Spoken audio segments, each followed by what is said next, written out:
Primer libro de Samuel, capítulo 14, vamos a estar leyendo de los versos 1 al 23. Leo para ustedes, dice así la palabra del Señor. Aconteció un día que Jonatán, hijo de Saúl, dijo a su criado que le traía las armas: ven y pasemos a la guarnición de los filisteos, que está de aquel lado. Y no lo hizo saber a su padre. Y Saúl se hallaba al extremo de Gabaa, debajo de un granado que hay en Migrón. Y la gente que estaba con él, como 600 hombres.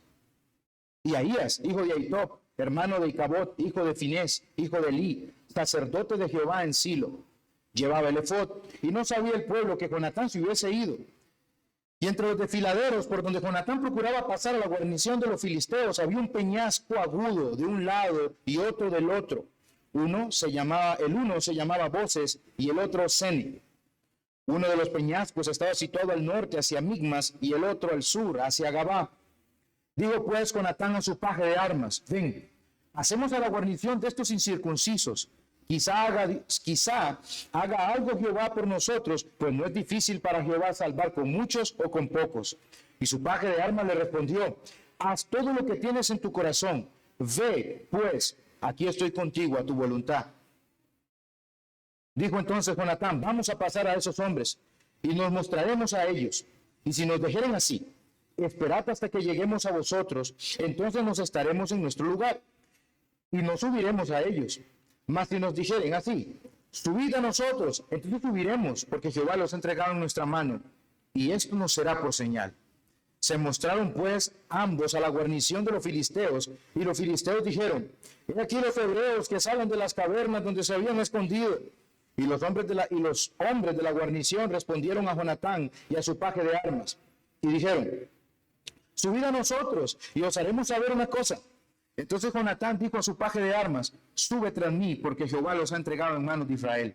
Y subió Jonatán trepando con sus manos y sus pies, y tras él su paje de armas, y los que caían delante de Jonatán, su paje de armas que iba tras él los mataba. Y fue esta primera matanza que hicieron Jonatán y su paje de armas como 20 hombres en el espacio de una media yugada de tierra. Y hubo pánico en el campamento y por el campo, y entre toda la gente de la guarnición, y los que habían ido a merodear, también ellos tuvieron pánico, y la tierra tembló. Hubo pues gran consternación. Y los centinelas de Saúl vieron desde Gabá de Benjamín cómo la multitud estaba turbada, e iba de un lado a otro, y era deshecha.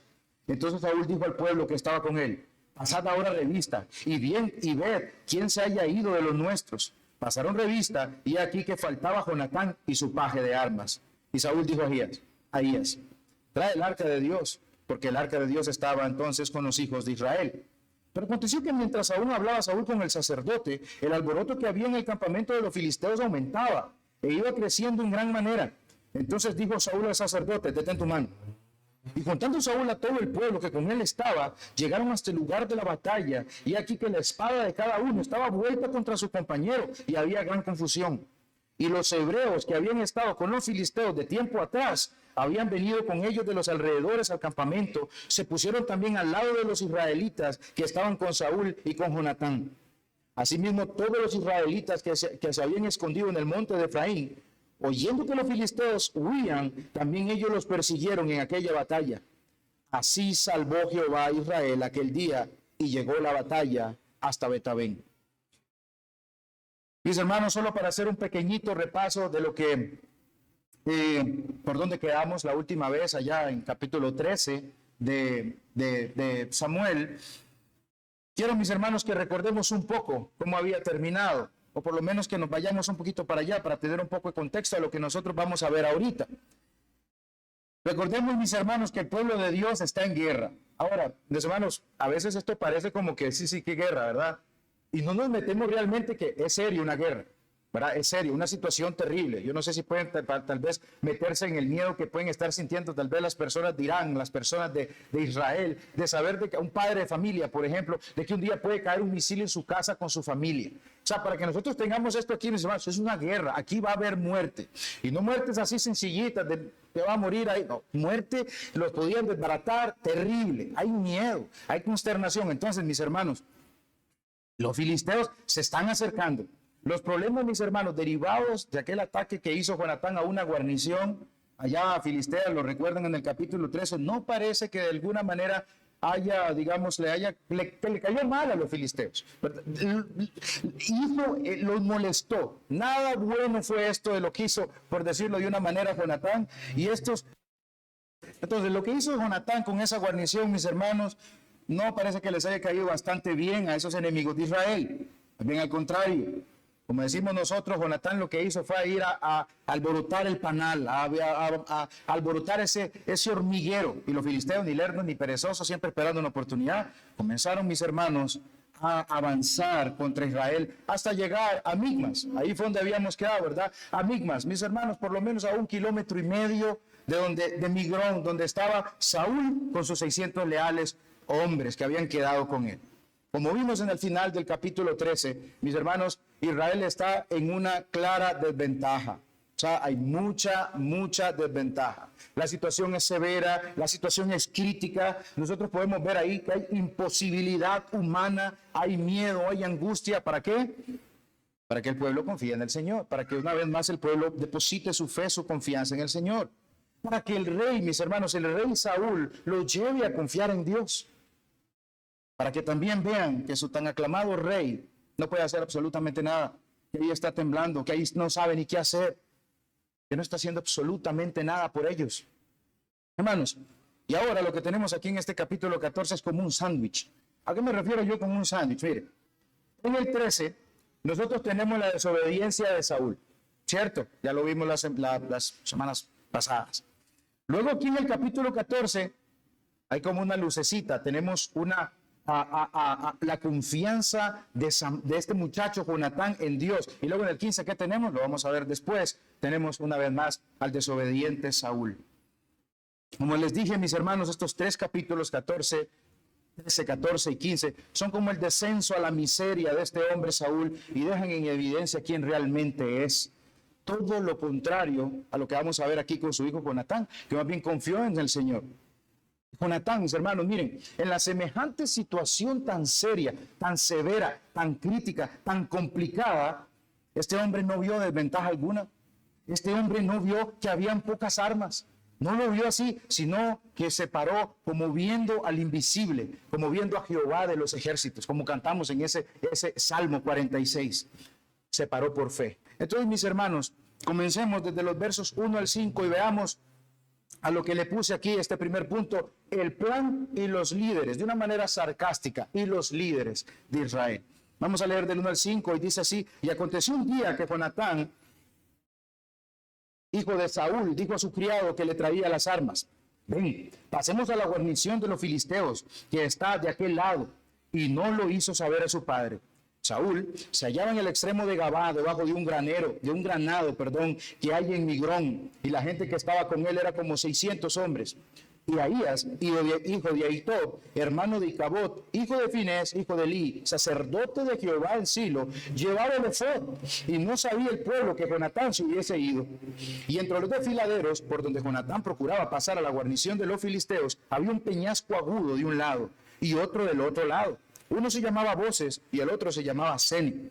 Uno de los peñascos estaba situado al norte, hacia Migmas, y el otro al sur, hacia Gabá.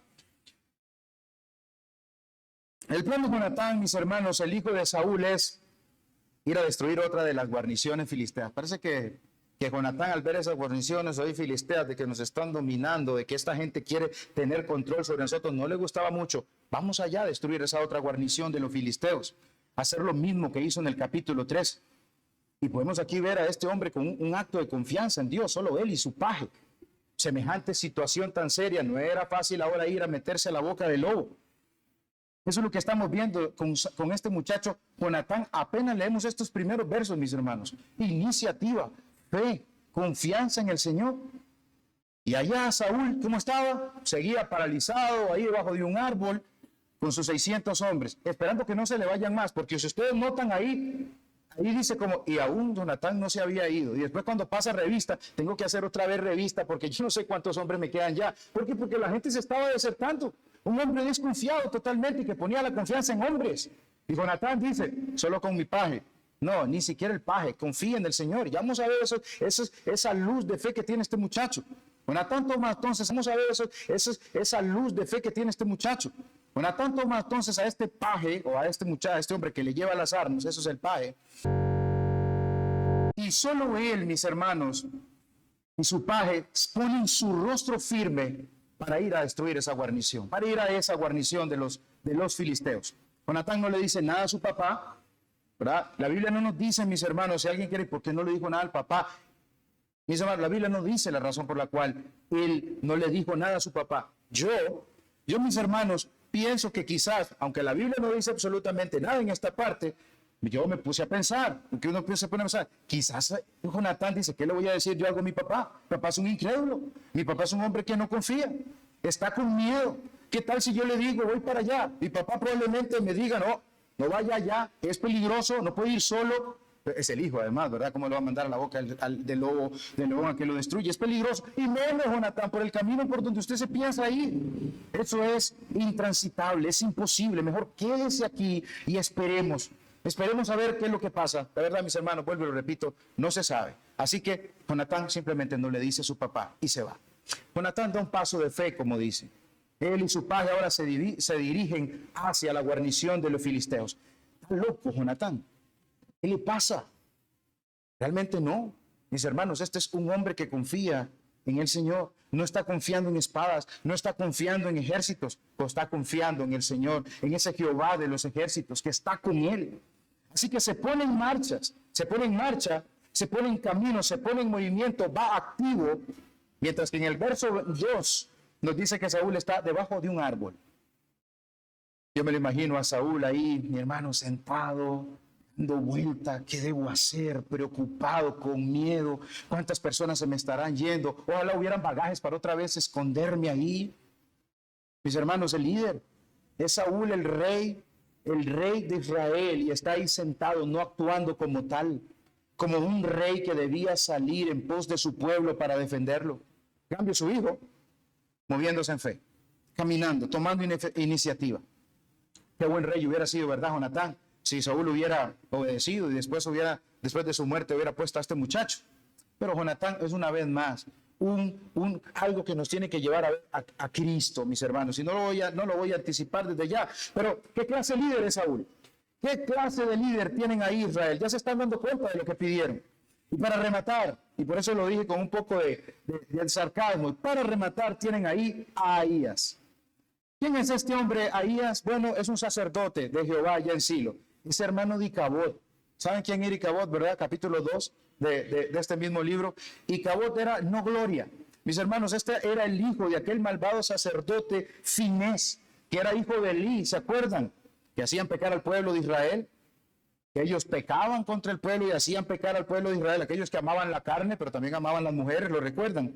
¿Recuerdan a esos hijos de Belial? Bueno, miren, ahí está Ahías. Y lleva el efod. Hermano, el efod era una ropa, era una prenda. Y la utilizaban, ¿verdad? La llevaban para consultar o pedir mensaje o cuál era la voluntad de Dios. Eso hacían esos sacerdotes. Vean, por ejemplo, 1 Samuel 2 del 27 al 28 y dice: y vino un varón de Dios a Elí y le dijo: así ha dicho Jehová, ¿no me manifesté yo claramente a la casa de tu padre cuando estaba en Egipto, en la casa de Faraón?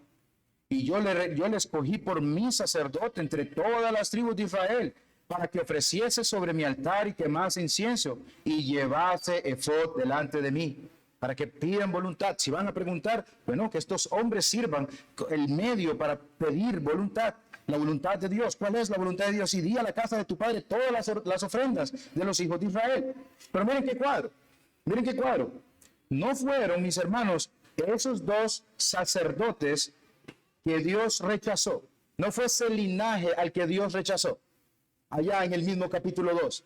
A partir del verso 30 dice: por tanto Jehová, el Dios de Israel, dice: yo había dicho que tu casa, Elí, y la casa de tu padre, o sea, tu linaje, andarían delante de mí perpetuamente.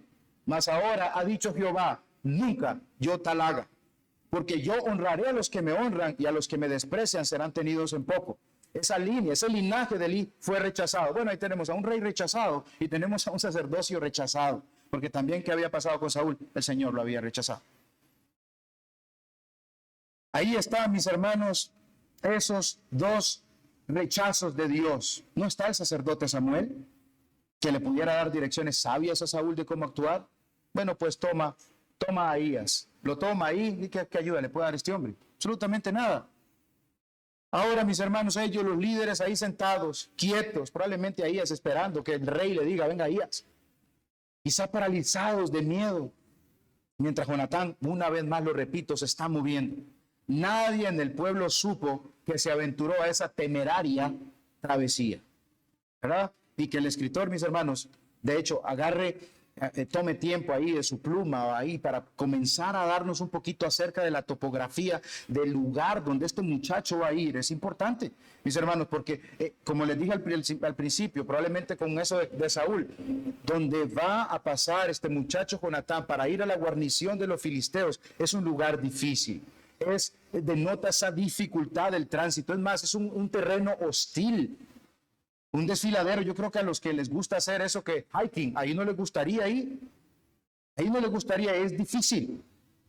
Hay, mis hermanos, imposibilidad en eso. Un desfiladero también, mis hermanos, es un estrecho. Y yo no sé si han visto El Señor de los Anillos, cuando en una parte van pasando por un desfiladero y es un pedacito de tierra y hay una tormenta y ahí si se caen se matan. Pero es difícil, era difícil por donde este hombre iba a pasar. Es una especie de cañón profundo. Y dice que al norte había un peñasco y que al sur había otro. Uno estaba dando a Micmas y el otro daba a Gabá. Y dice también, la Biblia nos da eso, dice que uno se llamaba Voces. Y un poquito más para poner más difícil la situación. Este Voces lo que quiere decir es resbaladizo. Y el otro, Cenic, espinoso. Entonces, da el escritor de Samuel la dificultad de lo que este hombre va a ir a hacer. Va a tener que pasar por ahí para ir a la guarnición de los filisteos y luego luchar contra los filisteos. Esto está difícil. Jonatán, usted está loco, eso es temerario, usted se está aventurando a la muerte. Es difícil el terreno por donde este muchacho va a pasar, pero esa es la idea, mis hermanos, que es difícil. Jonatán va solamente con su paje de armas y miren, mis hermanos, uno se pone a pensar aquí, capaz si no es porque ya la Biblia nos dice lo que pasa o no dice, no, este muchacho iba a quedar, no va a poder pasar por ahí, no va a poder subir esos peñascos. Pero el plan de este muchacho Jonatán es llegar hasta allá. No importa si los líderes están ahí paralizados o sentados o con miedo, no importa, mis hermanos, si no tienen armas suficientes o hombres suficientes, no importa si ese terreno es difícil, es intransitable, es hostil, es peligroso, Jonatán no se inmuta, sino que se mueve firme. ¿Y qué es lo que mueve a Jonatán? ¿Qué es lo que hace que este hombre haga eso? ¿Qué es lo que hace que este hombre haga esa locura? Vamos a los versos del 6 al 15. Y este punto se llama la fe de Jonatán. Eso es lo que mueve a este hombre. El 6 al 15 dice así. Dijo pues Jonatán a su paje de armas, ven, pasemos a la guarnición de estos incircuncisos. Y aquí viene, mis hermanos, ¿qué es lo que mueve a este hombre? Quizá haga algo Jehová por nosotros, pues no es difícil para Jehová salvar con poco, con muchos o con pocos. Y su paje de armas le respondió, haz todo lo que tienes en tu corazón. Ve pues, aquí estoy contigo a tu voluntad. Dijo entonces Jonatán, vamos a pasar a esos hombres y nos mostraremos a ellos. Y si nos dijeren así, esperad hasta que lleguemos a vosotros, entonces nos estaremos en nuestro lugar y no subiremos a ellos. Mas si nos dijeren así, subid a nosotros, entonces subiremos, porque Jehová los ha entregado en nuestra mano, y esto nos será por señal. Se mostraron pues ambos a la guarnición de los filisteos, y los filisteos dijeron, he aquí los hebreos que salen de las cavernas donde se habían escondido. Y los hombres de la guarnición respondieron a Jonatán y a su paje de armas, y dijeron, subid a nosotros, y os haremos saber una cosa. Entonces Jonatán dijo a su paje de armas, sube tras mí, porque Jehová los ha entregado en manos de Israel. Y subió Jonatán, trepando con sus manos y sus pies, y tras él su paje de armas, y los que caían delante de Jonatán, su paje de armas que iba atrás los mataba.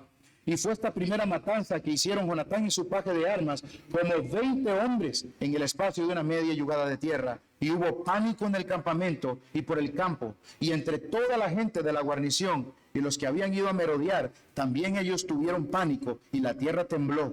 Hubo pues gran consternación. Mis hermanos, vámonos un poquito al capítulo 3. ¿No fue ahí, mis hermanos, donde vimos que los israelitas se estaban escondiendo en cuevas, pasándose al otro lado del río Jordán?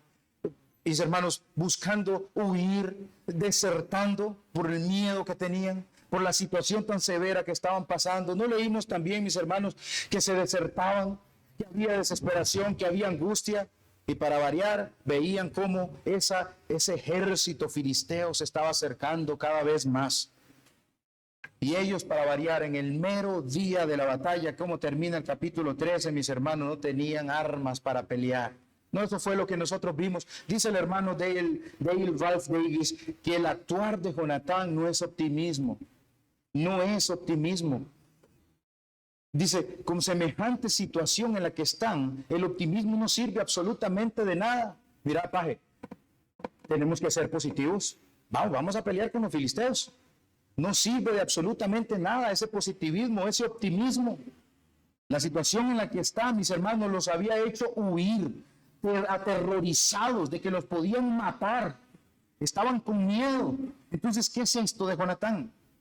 Esto no es optimismo. Esto es pura fe. Jonatán, mis hermanos, depositó su confianza en Dios, depositó su confianza en el poder de Dios, en no ver esas circunstancias difíciles. Vio a Dios que puede librarlos de tales circunstancias. Les leo otra vez el verso 6 y dice, dijo pues Jonatán a su paje de armas, ven, pasemos a la guarnición de estos incircuncisos. Quizá haga algo Jehová por nosotros, pues no es difícil para Jehová salvar con muchos o con pocos. No es difícil para Jehová hacerlo. Jeremías 32:17 dice, Señor Dios, ciertamente tú hiciste los cielos y la tierra con tu gran poder y con tu brazo extendido. Nada es imposible para ti. A diferencia de Saúl, Jonatán sí confía en Dios. Además, parece que entiende cómo Dios actúa de maneras increíbles. Nada es difícil para Dios, ya sea con muchos o con pocos, Él puede salvar. De hecho, mis hermanos, Jonatán probablemente se adueñaba por fe de promesas como la que nosotros leemos en Levítico 26:8, que dice, y 5 van a perseguir a 100, y 100 van a perseguir a 10,000, y la espada de ustedes va a estar sobre ellos. Porque eso probablemente él lo conocía. ¿Qué sustentaba la fe de este muchacho? El conocimiento de estas cosas, un buen conocimiento de Dios, de su poder, de su brazo extendido. Es más, cómo había libertado, mis hermanos, en el capítulo 7, a Israel de los filisteos. En la Biblia nosotros vamos a ver, mis hermanos, casos donde Dios, lo que Dios pide o lo que Dios hace parece raro, pero son como pruebas de fe. Jericó, por ejemplo. Ese es uno de los ejemplos que a mí me gusta poner. Vamos a destruir Jericó. Sí, ¿cómo lo vamos a destruir? Y mire, marchen una vez cada día, son 6 días, marchen una vez. Y el 7º día, den 7 vueltas. Cuando los sacerdotes toquen la trompeta, ustedes griten. Y los muros se van a caer. Qué cool Dios, pero ¿no será mejor llevar arietes para botar los muros? No sé, pero es que esa manera es extraña. No calza. ¿Cómo derrota Gedeón, mis hermanos, a los madianitas? Se llevan trompetas y se llevan un montón de cántaros. Cuando yo toque la trompeta, tire los cántaros al suelo, se hace seguro una bulla, un ruido que parecía que eran un montón, una multitud de gente, y comenzaron los madianitas a matarse entre ellos. Señor, ¿no es mejor agarrar armas y pelear contra los madianitas? Noé, mire, en este tiempo tan árido y seco, constrúyame un arca. Señor, ¿pero para qué? Si no hay lluvia. Fe. Jonatán, mis hermanos, parece que entiende muy bien el actuar de Dios y entiende que Dios es además soberano y quizás haga algo. Noten, mis hermanos, este hombre no se vuelve arrogante diciendo, Dios lo tiene que hacer porque yo estoy confiando en usted. Usted tiene que hacer esto, tiene que derrotar a los filisteos porque mire mi fe, mire cómo yo me estoy aferrando a ellas. Él dice quizás, y si no lo hace es Dios, bien está haciendo, sabiamente hace, si no nos ayuda. Y quizás de Jonatán tampoco, mis hermanos, anula su gran fe. Ese quizás tampoco anula esa fe de este hombre. Vamos, le dice al paje, quizás Dios les haga algo a esos impíos, a esos hombres que no pertenecen al pacto, como nosotros sí pertenecemos. Jonatán, mis hermanos, y esto es algo que tenemos que verlo, no sabe. O sea, de verdad él no sabe si Dios lo va a utilizar para vencer. Y humanamente él fue. Pero ahí está. Ojalá el Señor haga algo, paje, ¿verdad? La iniciativa de Jonatán, mis hermanos, ya vamos a ver que va a ser bien recompensada por el Señor más adelante, pero ahí está este hombre. Quizá Dios haga algo, y si no, como dijeron aquellos 3 hombres en el horno, y si el Señor no nos rescata, bien hace, Él es Dios. Su paje de arma, mis hermanos, fuera diferente a esos hombres de la prosperidad, ¿verdad? Porque ahí me ponía a pensar un poco yo, porque la respuesta del paje es curiosa, ¿verdad? Yo ponía a pensar en esa parte donde él dice quizás, sí, pero entonces Jonatán, ¿para qué me trae aquí si usted viene desconfiando? ¿Verdad? Probablemente si este hombre fuera que este paje hubiera sido uno de esos predicadores de la prosperidad, o esas personas que son dogmáticas en el sentido de Dios. Si usted no tiene fe, mire que uno a veces vacila, nosotros somos humanos. Pero por ejemplo, mire, Jonatán, ¿cómo es eso? ¿Cómo es eso que quizás, para qué está dudando? Declare que Dios hará. Ate con su boca lo que usted está diciendo. ¿Qué clase de fe es esa, Jonatán? ¿Cómo que quizás? O el caso ese, ¿verdad? No tuvo fe, bueno, por eso fue que no lo pude sanar. Esto, mis hermanos, pasa, y lo quiero traer aquí porque incluso pasa en círculos cristianos. Cuando nuestra fe, que es pequeña y que deseamos que vaya creciente, muchas veces vacila. Y están esos super mega cristianos, ellos se han hecho super mega cristianos, y quizá una persona llega y abre su corazón, está triste, está enfermo, está pasando por X situación, abre su corazón, le cuenta a esa persona y dice, mira, estoy así, y solo espero que Dios quiera en su voluntad aliviarme. Tal vez que en su voluntad Él quiera darme victoria sobre esta situación que estoy pasando, quizá quiera darme un trabajo o recuperarme, etc. Y entonces llega ese supercreyente, ese supercristiano que Él es el que se ha puesto ahí y dice, usted no está confiando lo suficiente, usted no está confiando lo suficiente, ese no es nuestro Dios. Y se vuelven dogmáticos.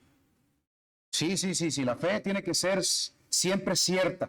O sea, lo que me quiero dar a entender es que estas personas, mis hermanos, cuando usted lo escuchan decir un medio quizás o una media duda, usted ya no es creyente, usted está en pecado. Me espero que me haya dado a entender por qué pasa. Gracias a Dios este hombre este paje de armas no era de esos de la prosperidad, puede ser súper cristiano que se ponen ahí, en esos lugares.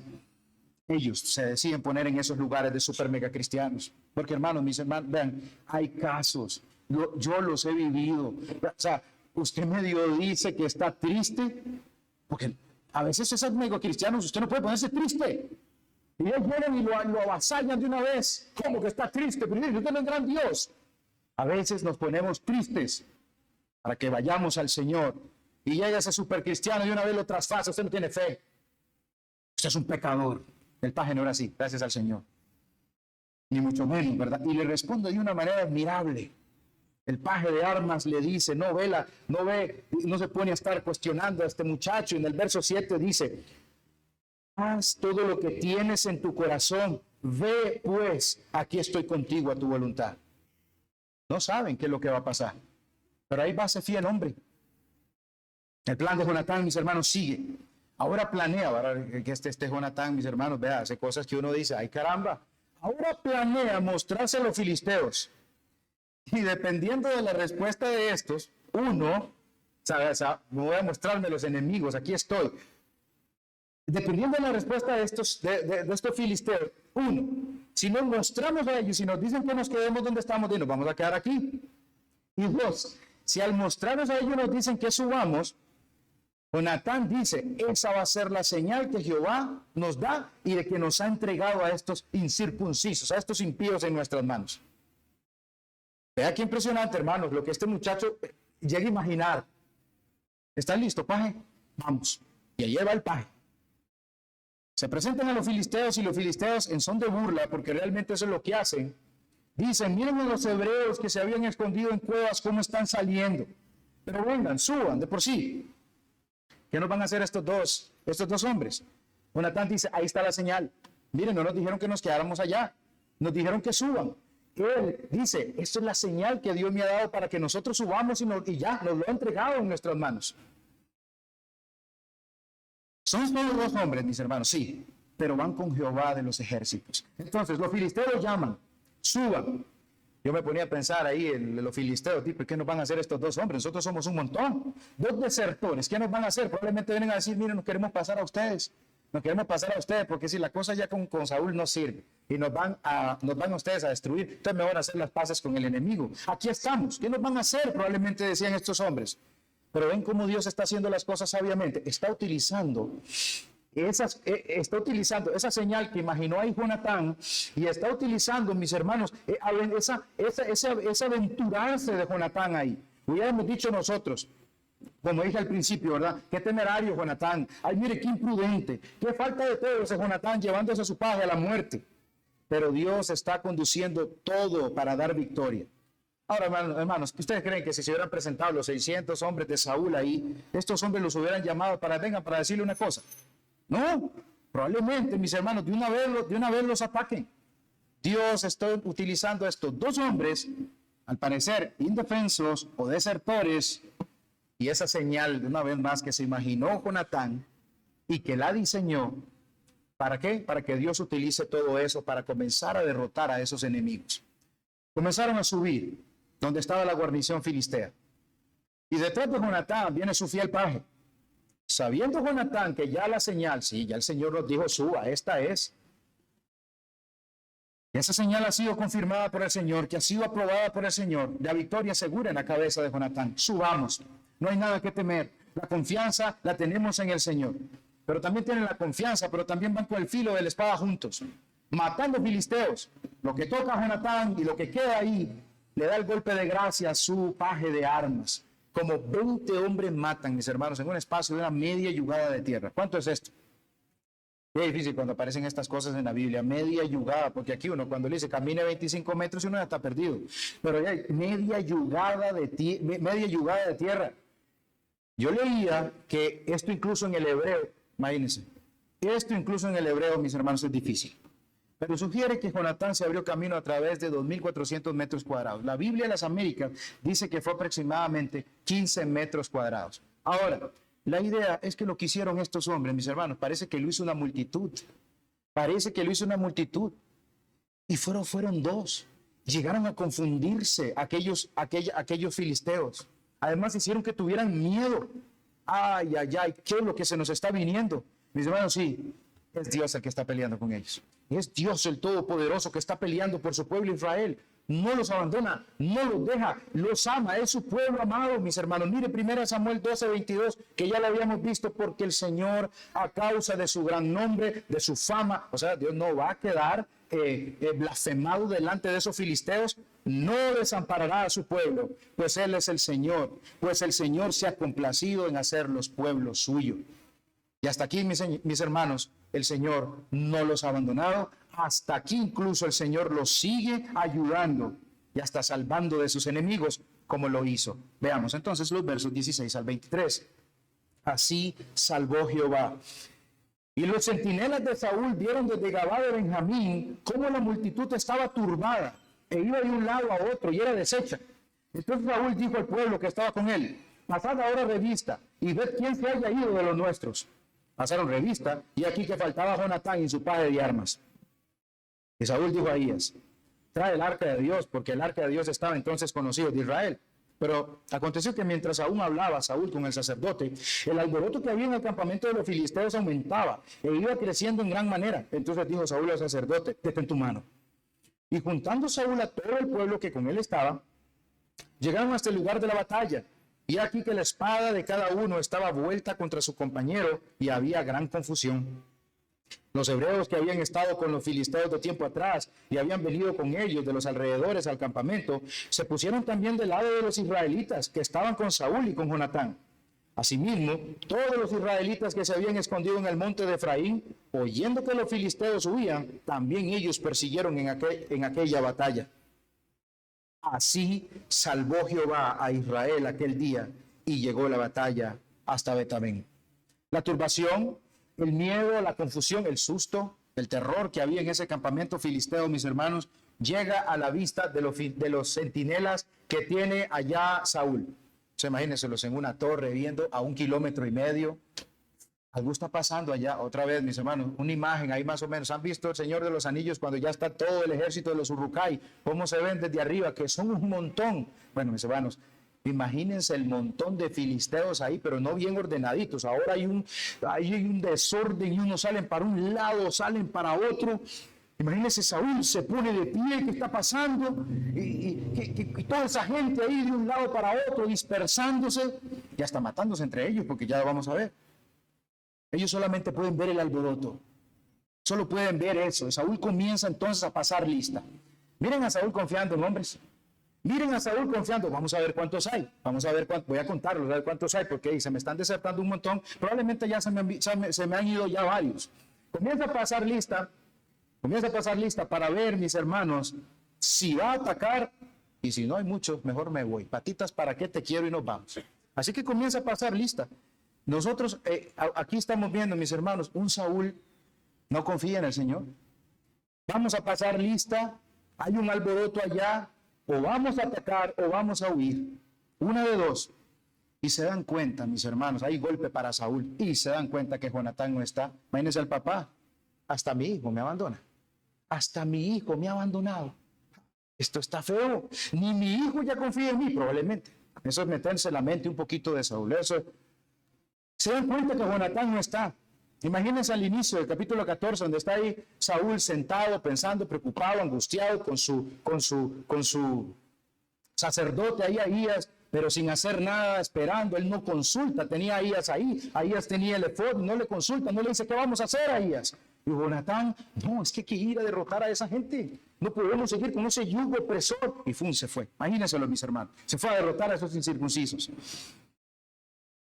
Vean la responsabilidad que Saúl tenía como líder. Él no sabe qué está pasando allá. Ve un alboroto allá en el campamento filisteo. Él no sabe, mis hermanos, si él tiene que ir con sus hombrecitos fieles que tiene ahí, o si se le han desertado muchos, tanto que él diga, tengo que huir, tengo que echarme para atrás. Además, mis hermanos, el hijo no está. Hasta mi hijo me abandona. Entonces ahora sí, Saúl con tanta cosa encima, ¿qué hago por Israel? ¿Qué hago? ¿Qué tengo que hacer? Puede pensar Saúl. Y en el verso 18 leemos, mis hermanos, que él manda a traer el arca. Ahora, hermanos, recordemos que el arca la habían dejado allá en Kiriat Jearim. Eso fue lo que nosotros vimos en el capítulo 7 de este mismo libro de Saúl. Se los leo. Y dice, los hombres vinieron de Kiriat Jearim, tomaron el arca del Señor y la llevaron a la casa de Abinadab en la colina. ¿Se acuerdan que aquellos hombres, ahí está el arca, y hasta la abrieron para ver que habían cosas ahí? Entonces el arca no se debía tratar de esa manera. Y la llevaron donde esta gente. El arca, mis hermanos, está allá. La Septuaginta, que es la Biblia en griego del Antiguo Testamento, dice traed el efod. O sea, la prenda. ¿Quién tenía la prenda? La tenía Ahías. Además, mis hermanos, nosotros sabemos que el sacerdote Ahías era el que traía esa prenda puesta para consultar a Dios. Ya lo vimos en el verso 3. Además, el arca de ninguna manera se utilizaba para consultar a Dios. La última vez, ¿para qué fue que utilizaron el arca? La trajeron como un amuleto, como si fuera la estampita de la buena suerte, la pata de conejo para vencer. Ni le consultaron absolutamente nada. Entonces, Saúl, mis hermanos, lo que quiere hacer es consultar al Señor. Quiere saber qué hacer. En la semejante situación, mis hermanos, en la que este hombre está, en esa encrucijada, quiere saber qué hacer. ¿A usted no le ha pasado? ¿No le ha pasado que hay durísimas situaciones o durísimas decisiones en nuestra vida donde usted no sabe qué hacer? ¿Y qué es lo que hacemos? Entonces pedimos oración al Señor, pedimos a los hermanos que por favor oren, le consultamos al Señor en oración, ¿qué es lo que usted quiere, Señor, que yo haga en este caso? Para tomar esas decisiones correctas. Bueno, entienda más o menos a Saúl cómo se siente. Angustiado, ¿qué debo hacer? ¿Cómo debo hacerlo? Por eso fue inteligente Salomón cuando pidió sabiduría, ¿verdad? Entonces, mis hermanos, así está Saúl. Solo que cuando está a punto de consultar al Señor o consultar la voluntad de Dios, llama a Ahías, traigan el arca, traigan al efod, traigan a Ahías, voy a consultarle al Señor. Se ve bien, se ve piadoso otra vez Saúl. Se ve bien piadoso Saúl. Tráiganlo para consultar, para escuchar cuál es la voluntad del Señor y ver qué voy a hacer con ese alboroto. ¿Qué es lo que es con él? ¿Qué vamos a hacer con estos 600 hombres? Pero, mis hermanos, escucha que el alboroto continúa. Y mientras habla con el sacerdote, probablemente ahí donde está hablando con el sacerdote, ¿verdad? Para consultar, pare. Quédese ahí un momento. Dejémoslo así. Hay suficientes hombres. Vamos a atacar. Es momento de atacar. Y de nuevo, mis hermanos, ¿sabe qué? Nosotros volvemos a ver a este hombre, Saúl, moviéndose por impulsos sin consultar al Señor. Y alguien puede decir, David, usted está siendo demasiado duro con Saúl. No fue lo mismo que vimos con Jonatán, que agarró y se fue. No fue su impulso el de Jonatán y se fue. Porque está siendo tan duro con Samuel. Con Saúl.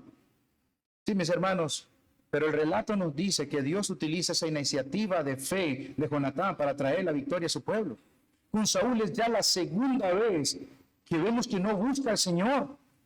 Que por cierto, como rey era una de las cosas que tenía que hacer.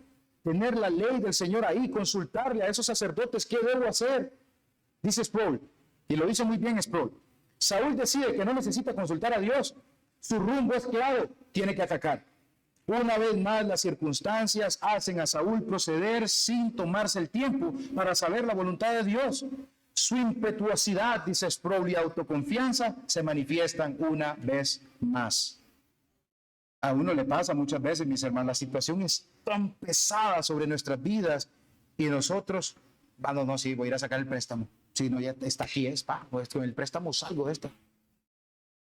No, y en la situación no le pego un golpe, le digo palabras hirientes y salimos de la situación de una mala manera. Con el camino abierto para atacar al ejército filisteo que está tan confuso, que incluso hasta se estaban matando, porque dice, la espada de cada uno estaba vuelta contra su compañero. Dice, hermanos, de nuevo, en ese pedacito es Dios. Dios está derrotando, así también hizo con los madianitas, que ellos mismos se mataran. Dice, hermanos, tronó, habíamos visto también, ¿verdad? Cuando el Señor allá los libertó en Samuel 7. Tronó Dios, aquí tembló y los comenzó a destruir. Capítulo 7 dice, mientras Samuel estaba ofreciendo el holocausto, aquí los filisteos se acercaron para pelear con Israel, pero el Señor tronó con gran estruendo. Aquel día contra los filisteos y los confundió y fueron derrotados delante de Israel. Lo mismo está haciendo aquí el Señor. No por lo genial que pueda hacer Saúl, no por lo genial que pueda hacer ese sacerdote Ahías, aunque ande con el efod, es por su misericordia, por amor a su santo nombre, por amor a su pueblo. No es ni tampoco ni por Jonatán, mis hermanos, que fue el que creyó en que Dios podía salvar con muchos o con pocos. Y hasta aquellos israelitas, dice aquí que eran esclavos probablemente, eran esclavos de los filisteos, eran siervos que vivían en sus ciudades. Recuerden, mis hermanos, Israel estaba viviendo una época donde esta gente estaba encima, los estaba dominando. Entonces quizás se llevaban a israelitas como siervos para sus ciudades, para tenerlos ahí como esclavos. Entonces, quizás, mis hermanos, hasta los habían puesto parte del ejército ahí filisteo. Otros dicen, ¿verdad?, que quizás eran renegados de Israel, que también se habían ido. Mire, la cosa está fea con Saúl, aquí estamos, tómennos, estamos para su servicio. Y por seguridad se unieron a los filisteos, salvando fuerte. La Septuaginta, una vez más, dice siervos. Entonces, probablemente esta gente que se llevaron ahí, mis hermanos, como esclavos, estos siervos, al ver lo que está pasando, ahora sí que Israel está venciendo, estos hombres se levantan y aparecen todos como en multitud. ¿Para qué? Para ir contra los filisteos, para ir ahora con el bando vencedor que es Israel. El resultado final, el escritor de Samuel es bien intencional con esto, en decir, así salvó Jehová a Israel aquel día. No fue Jonatán, no fue Saúl, no fue Ahías, fue Jehová de los ejércitos el que salvó a su pueblo. Así como Dios quiso, como Él lo hizo, derrotando a cada uno, toronando, temblando, haciendo que se metan la espada, que se mataran entre ellos, Dios libertó a su pueblo, Israel. Dios, mis hermanos, sí recompensó esa fe, esa confianza, esa iniciativa, mis hermanos, de Jonatán, que pudo decir esa frase genial, pues no es difícil para Jehová salvar con muchos o con pocos. ¿Quién en una situación, pues yo por ejemplo he visto en los buses que dicen, no le digas a Dios que tienes un gran problema, dile a Dios, dile al problema que tienes un gran Dios. Usted ve ese dicho, está cool, ¿verdad? Igual no le digas a Dios, ¿verdad? No, hay que decirle, Señor, esta situación está dura.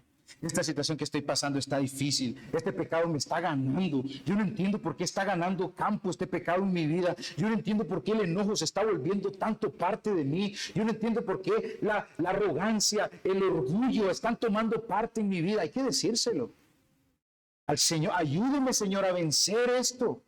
Porque yo sé que usted, mi Señor, es todopoderoso para salvarme de esto. Pero aquí en esta gran victoria, mis hermanos, sobre estos detestables y punzantes enemigos del pueblo de Israel, como son los filisteos, el campeón, el vencedor es nuestro Señor, Jehová de los ejércitos. Estoy terminando. Una vez más, Dios bendito intercede por su pueblo. ¿Para qué, mis hermanos? Para salvarlos. Como lo había venido haciendo en el pasado, lo hace, mis hermanos, en el presente, lo hace para ellos en el futuro. ¿Cómo? Salvándolos en nuestro bendito y precioso Señor Jesucristo. Qué admirable que es Jonatán. Qué genial que es Jonatán. Es digno de que lo admiremos, es digno, sí, de que imitemos esa fe de este muchacho. Pero mis hermanos, Jonatán, aunque sea un poquito ahí tenue, como dicen algunos, ¿a quién nos apunta Jonatán? Había dicho el hermano Sujel Michelet, la fe mueve la mano de Dios. Y es bueno aquí, de verdad, mis hermanos, que entonces imitemos esa fe de estos hombres que nosotros tenemos en la Biblia. Que imitemos esa confianza en momento tan crítico. Esa fe, mi Señor, mis hermanos, que es en el poder de Dios, en confianza a sus palabras, en confiar sus promesas que son para ustedes, creyentes. Esa fe, mis hermanos, que pone la mirada en Cristo, como se nos repite muchas veces, y no en las situaciones o en las dificultades. Déjenme preguntarles algo, mis hermanos. Es nuestra fe, esa fe que se adueña de las promesas de Dios, de que recuerda las promesas que Dios ha dado y se adueña de ellas. Y no, pues si el Señor ha dicho esto, Dios no es mentiroso. ¿Cómo yo me voy a poner a desconfiar en lo que el Señor ha dicho? ¿Es usted de los que se adueña de esa promesa? La recuerda. En mi corazón he guardado tus dichos para no pecar contra ti, para no desconfiar del Señor. Entonces, ¿es nuestra fe así? Que cree que Jesús tiene poder para salvar, que cree que Jesús venció sobre nuestro gran enemigo, Satanás, el mundo y el pecado. Si pueden recordar tiempo atrás en el Evangelio y la salvación que habían dado escuela dominical Arles, 3 enemigos nos habían dado. Hermanos, esos 3 enemigos son peor que los filisteos, son peor que el ejército más fuerte que puede existir en estos tiempos. El mundo, Satanás y nuestro malvado corazón, el pecado. Y nosotros nunca, a veces, mis hermanos, no nos damos cuenta del enemigo tan serio que nosotros llevamos dentro. Así le llamaban los puritanos al pecado que nosotros llevamos dentro. Un enemigo que llevamos ahí dentro. Nuestro pecado. Y es nuestra fe entonces, esa que cree que el Señor ha vencido sobre esos enemigos. Estos 23 pasajes que yo les acabo de leer, mis hermanos, nos deben llevar a nosotros a poner la fe en Jesucristo rápido. Apúrese, porque esos 3 enemigos vienen por usted. Poner la mirada, la fe en ese campeón del Gólgota que expuso a sus enemigos. Me encanta a mí Colosenses cuando dice eso. Lo ató al hombre fuerte que nos tenía atados a nosotros, que nos tenía esclavos, echó demonios, nos trasladó de las tinieblas a la luz admirable, desarmó, derrotó a sus enemigos, mis hermanos.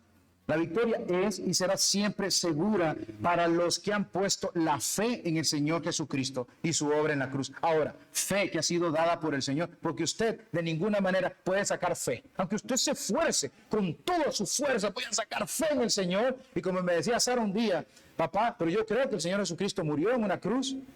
Y entonces yo decía, excelente que usted cree en eso, pero hasta que no se compruebe de que usted quiere vivir para Él, de que usted va a confiar en Él, que hayan frutos, no hay nada. ¿Cómo entonces? Vean a este Jonatán, se movió, una fe con obras, se movió a ir, vamos, no importa, yo sé que mi Dios es capaz de salvar. Entonces aquí el admirable es el Señor, porque Él es el que venció, Él es el que derrotó, dice Colosenses 2:15, y despojando a los principados y a las potestades, los exhibió públicamente, triunfando sobre ellos en la cruz. Hágase la idea, mis hermanos, de un camino triunfal, donde un romano va caminando con su caballo vencedor y lleva todos ese montón de malos, a esos que agarró, y los voy a ir a condenar, los voy a ir a destruir. Ese es nuestro vencedor, ese es nuestro Señor.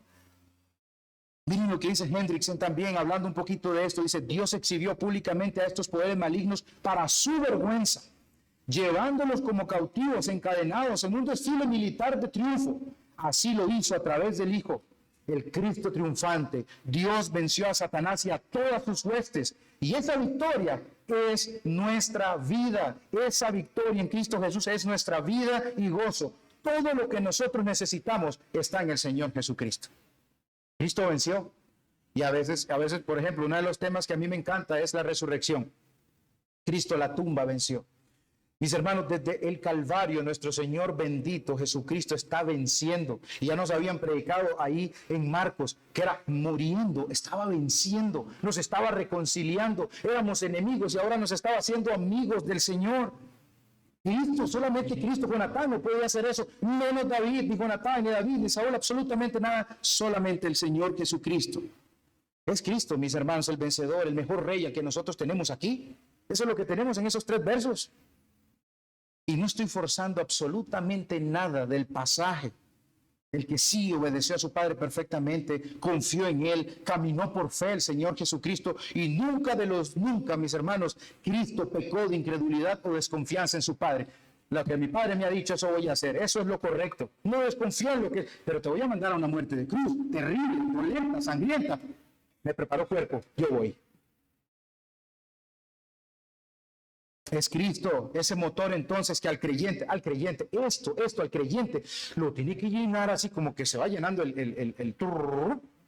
¿Para qué? Para confiar más fuerte en el Señor, para comenzar a ejercitar esa fe y hacer musculosa esa fe.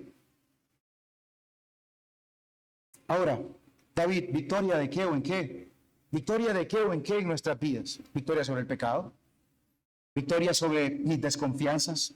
Victoria sobre mis incredulidades, victoria sobre mis apatías, porque es cierta estas cosas que les voy a decir, hay apatías en todos, en el creyente incluso. Entonces necesitamos recordar a ese Señor Jesucristo, ¿para qué? Para que Él venza una vez más sobre esas apatías, sobre aflicciones, mis hermanos, por malos pensamientos, odios, murmuraciones, menosprecios, orgullo, hipocresía, adversidades que nos aparecen en nuestra vida, tribulaciones, tentaciones del enemigo, impiedad, descontento, ira, inmoralidad sexual, queja, ingratitud, ansiedad, desánimo sobre el mundo, para que venzamos sobre el mundo que nos aqueja, que nos presiona, para vencer sobre mi pecado. Ahí, usted sabrá cuál es su pecado. Usted sabrá de verdad, hermano, cuál es su pecado, que lo está ahí usted que está diciendo, pero es que yo quiero seguir con él, yo quiero seguir acariciándolo. Usted sabrá cuál es.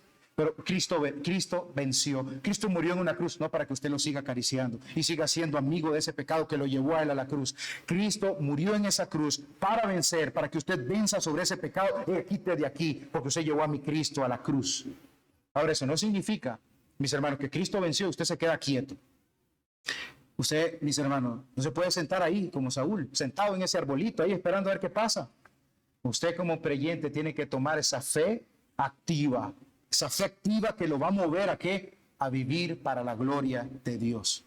Para vivir puesto los ojos en Cristo y lo que Él hizo en usted, que hizo por usted en aquella cruz. Dice Juan, 1 Juan 2, 4 y 5, porque todo lo que es nacido de Dios vence al mundo. Si usted es nacido de Dios, mi hermano, usted va a vencer al mundo.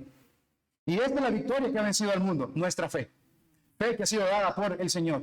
Entonces mire las cosas. Si usted no ha nacido de Dios, usted no tiene fe. Si usted no tiene fe, usted no vence al mundo. Por lo tanto, usted, mis hermanos, va a ser derrotado. Si usted no vence al mundo, usted va a ser vencido por el Señor. Dice aquí, ¿quién es el que vence al mundo? Sino el que cree que Jesús es el Hijo de Dios. Ahora, si usted no cree que Jesús es el Hijo de Dios, usted ya ha sido condenado. La cosa está seria para aquel que se niega a confiar y a creer en el Señor Jesucristo. Cristo ha vencido a nuestros enemigos. Nosotros hemos vencido en Él. Somos vencedores entonces, mis hermanos. Y eso quiere decir que aunque se levanten contra nosotros todo tipo de enemigos en esta vida, en este peregrinaje, la victoria es segura y cierta en nuestro Señor Jesucristo. Juan 16:33, todos lo conocen aquí. ¿Qué es lo que dice? En el mundo tendréis aflicción.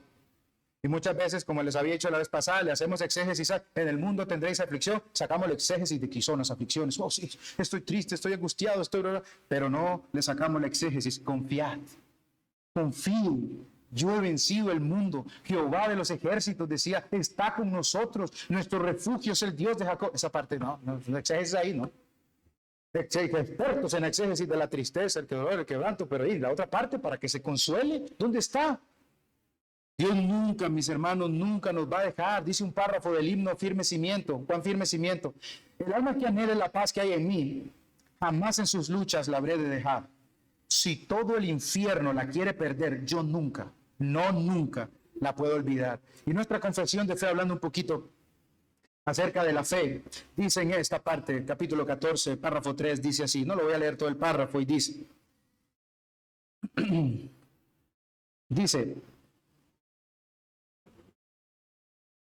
déjeme ver, dice, esta fe, aunque muchas veces sea atacada y debilitada, resulta sin embargo victoriosa, creciendo en muchos para obtener la completa seguridad a través de Cristo, quien es tanto el autor como el consumador de la fe.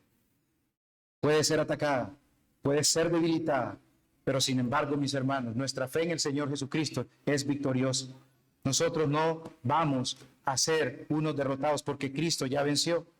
Consuélese, mi querido hermano creyente, en su poderoso Salvador y ponga su fe solo en Él hasta que el Señor bendito venga. Pero si usted, mi amigo, mire, que nos visita, si usted no ha recibido el don de la fe, porque es un regalo, o no ha clamado por ella, usted no ha nacido de Dios, si usted no ha nacido del Señor, usted no tiene victoria sobre el mundo, usted es amigo del mundo. Usted no ha tenido victoria sobre Satanás, es amigo de Satanás. Si usted no ha nacido del Señor, usted es amigo del pecado. Entonces usted es un pecado, usted es un esclavo además. No tiene paz con Dios, no va a tener paz con Él, está en guerra. Y usted necesita urgentemente ser librado. El día fatal, dice que el himno va a llegar. Día fatal vendrá. Mis hermanos, miren, nosotros no sabemos qué va a pasar mañana, pero mañana puede ser el último día. Por eso la salvación es hoy. Y Dios, mis hermanos, cuando venga, viene a destruir a sus enemigos, viene a destruirlos. Yo le pido, por favor, que no se escude en que usted es bueno, que no se escude en que usted se porta bien, en que viene aquí a la iglesia, en que da las ofrendas a esta iglesia. No se escude en eso. Que desde niño lo llevan a usted a la iglesia. Mire, yo nací en una iglesia cristiana que no le hace mal a nadie. No se escude en eso. Tiene que clamar hoy al Señor Jesucristo. Él es el único refugio que lo puede rescatar a usted de esos tres enemigos que lo están persiguiendo para dañarlo. Y que lo rescata también de la ira del Señor. Ponga su fe en el Señor Jesucristo y sea perdonado de sus pecados. Ponga su esperanza en aquel que afirmó su rostro valientemente para ir a Jerusalén. Y no iba a jugar, iba a morir, pero iba a morir venciendo. Entonces, mis hermanos, que lo que nosotros acabamos de leer no sea solamente de domingo, y que la palabra bendita del Señor les ayude, creyente, a que lo consuele, a confiar en el Señor. Y aquel que no conoce al Señor Jesucristo, que clame hoy urgentemente, mis hermanos. Recientemente, para los que nos encanta el fútbol, había un muchacho, un futbolista que murió y todos le ponían, pero si hace unos días te estabas casando. Hace unos días se estaba celebrando un campeonato. Hace unos días estabas, mis hermanos, en 5 días. Todo acabó. Día fatal vendrá. Y hermano, a veces hay que ponerse bien en la cabeza. ¿Qué va a pasar mañana? Pero a veces pensamos que somos invencibles y vamos a llegar a mañana. Hoy es el día de ponerse a cuentas con el Señor. Clámele al Señor que por favor le perdone. Oremos. Dios bendito, santo, usted es eterno, Señor, digno de toda honra, gloria y honor. Gracias, amado Señor, por enviar a su precioso Hijo Jesucristo a vencer sobre nuestros enemigos. Por eso alabamos su santo nombre, Señor. Deseamos estar aquí oyendo palabras de vida. Gracias, Señor amado, porque en aquella cruz usted nos dio perdón. ¿Qué hubiera sido de nosotros, Padre, si usted no nos hubiera salvado, si usted nos hubiera perdonado? Gracias por darnos esa redención, libertarnos, Señor, de la esclavitud en la que estuvimos. Llénenos hoy, Señor, de fe, de confianza. Denos esa fe que cree, que confía plenamente en sus promesas, Señor, para que podamos seguir venciendo en este camino. Gracias, Señor amado, porque Cristo ya venció. Gracias por su poderoso, precioso Hijo Jesucristo. Su Espíritu Santo, Dios, aplique todas esas cosas en nuestras vidas diariamente, constantemente. Gracias, Señor amado, por su sacrificio en aquella cruz por nosotros. Amén.